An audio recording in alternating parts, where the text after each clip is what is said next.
Hello friends, good morning to all of you. How are you? कैसे हैं आप सभी? और पुनः एक बार मैं आप सबका स्वागत करता हूं इस लक्ष्य डिजिटल क्लास में। और आज इस क्लास के अंतर्गत हम लोग जानेंगे usage of used to and would. Today our name of the chapter is used to and would. तो चले जानेंगे दोस्तों कि कैसे यूज्ड टू और वुड का प्रयोग करते हैं अंग्रेजी भाषा में। और मैं आपको बता देना चाहूँगा कि परीक्षा की दृष्टि से यह बहुत ही महत्वपूर्ण पाठ है, इसलिए आप लोग बिल्कुल धैर्य के साथ इस कक्षा को एंजॉय करेंगे।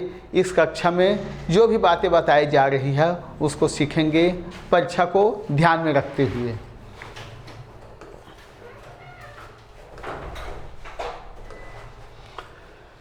Both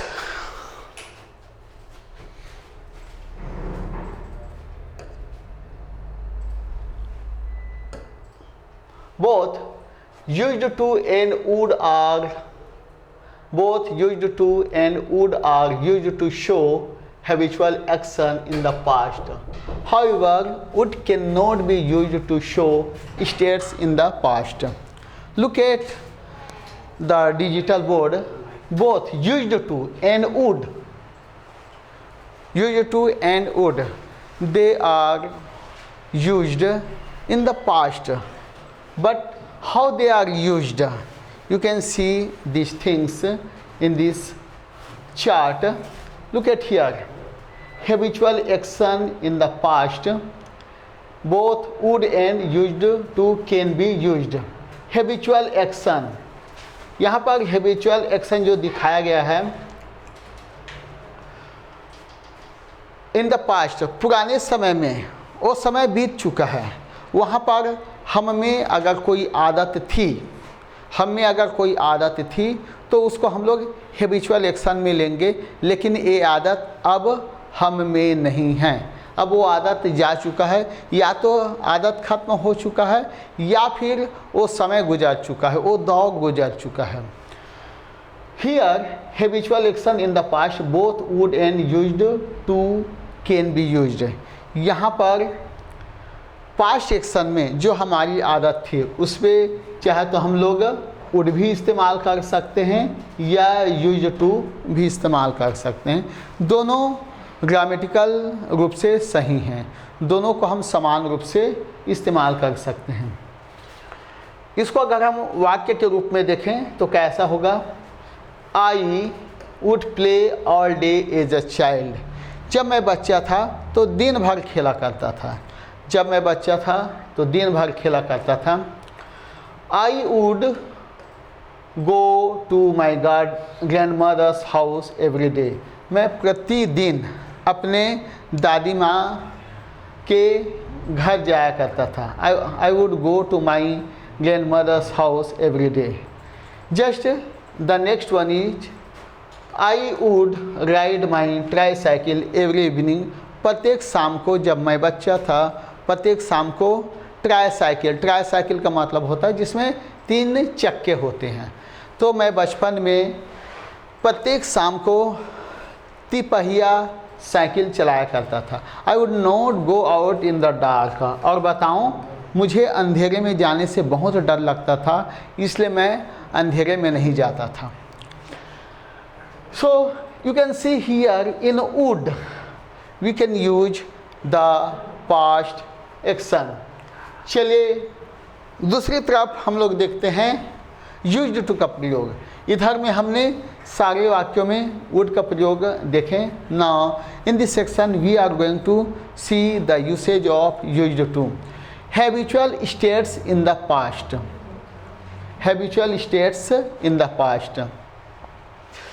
Again, I am using I so that I could make a sentence. I used to live in the village. And better I should give a full stop to all the sentences so that the meaning of all these sentences must be clear. Yeah, what I was going to tell you, I used to live in the village मैं गांव में रहा करता था। I used to be very nutty. I used to be very naughty. मैं बहुत नटखट हुआ करता था। Then the third one is I used to love my grandmother. मैं अपने दादी माँ को बहुत प्यार किया करता था। Next one is I used to have 2 cats. कभी मेरे पास 2 बिल्लियाँ रहा करती थी।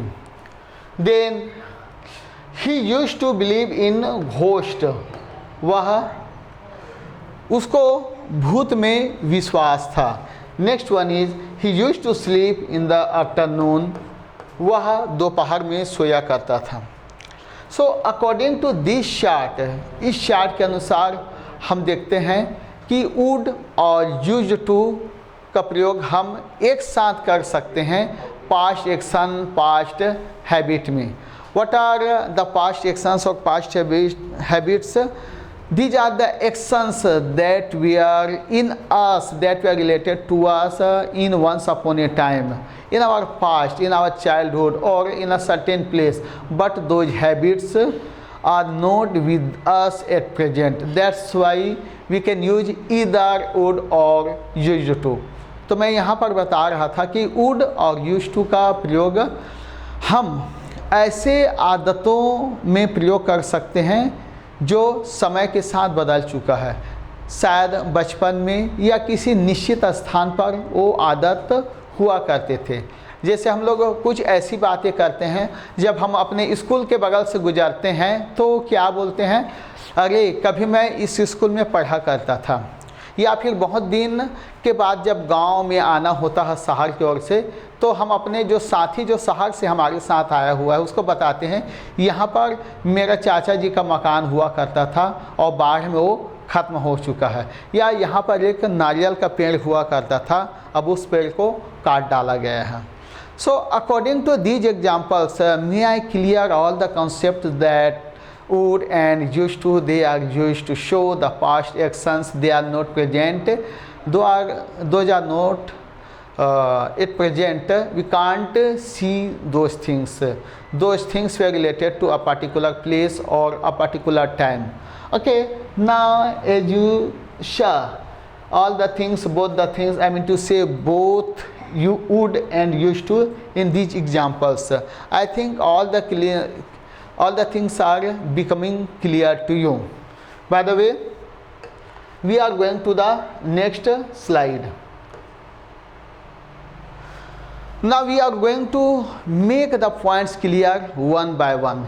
चलिए एक एक करके इसको और क्लियर करते हैं और हम लोग जानने की कोशिश करते हैं. We can use used to. We can use used to talk about past states that are not true anymore. We used to live in New York when I was a kid. Then there didn't used to be a supermarket there. When did it open? Did you see to have a garden? We can also use used to talk about past habits, repeated past actions that don't happen anymore. I used to go swimming every Thursday when I was at school. She used to smoke, but she gave up a few years ago. What did I tell you? In the past moments, all the things have been repeated here. मैंने अभी अभी जो बातें कही थी सारी बातों का जिक्र यहाँ फिर से किया जा रहा है. We can use used to talk about past states.